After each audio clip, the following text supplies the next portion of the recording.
Здравствуйте, в студии Вестника Кавказа по-прежнему Гия Саралидзе. Мы говорим о самых главных и интересных событиях в мире футбола. И, как я обещал в предыдущей части нашей программы, предлагаю поговорить о том, что происходит с одним из самых талантливых и одаренных футболистов сейчас и сборной России, и армейского клуба Алане Дзагоеве.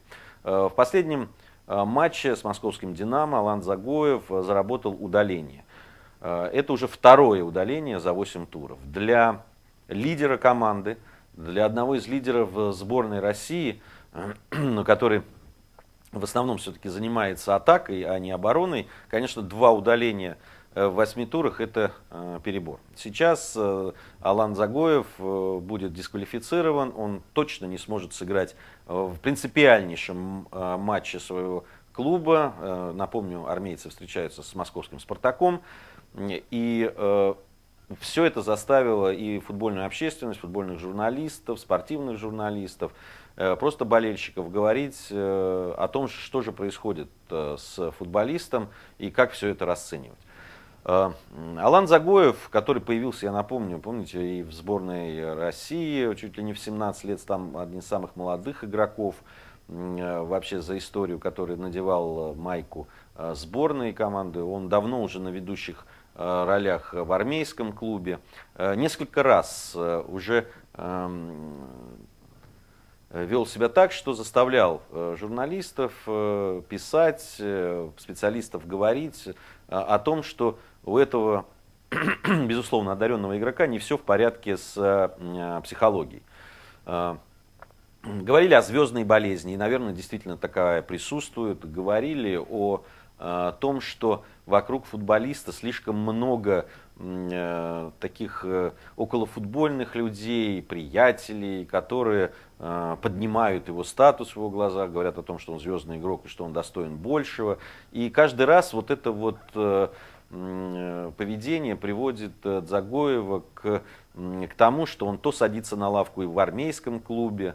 Не совсем правильное поведение в сборной привело к тому, что и Фабио Капелло посадил его на скамейку запасных. Напомню, что в первом матче сборной с Ирландией Дзагоева заменили, а во втором матче с Израилем он вообще не появился на поле, и многие люди, которые близки к сборной, говорили о том, что Фабио Капелло сделал это потому, что был недоволен тем, как Дзагоев выполнял его установку на игру. Видимо, Дзагоев решил, что он лучше Фабио Капелло, знает, что ему надо делать на поле и как это делать, что повлекло за собой вот такие санкции со стороны итальянского специалиста. У Фабио Капелло не забалуешь.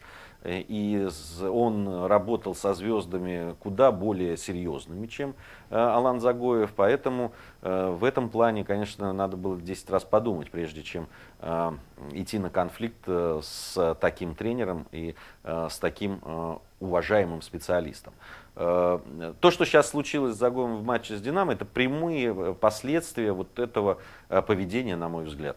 Дзагоев извинился, так же, как он извинялся, помните, после матча в Польше чемпионата Европы с Чехией, и тогда его ставили в пример другим футболистам о том, что он нашел в себе силы извиниться, сказать. Он и сейчас извинился. Только можно каждый раз что-то делать на поле такое, подводить свою команду, подводить болельщиков, игроков, товарищей по клубу, и потом извиняться.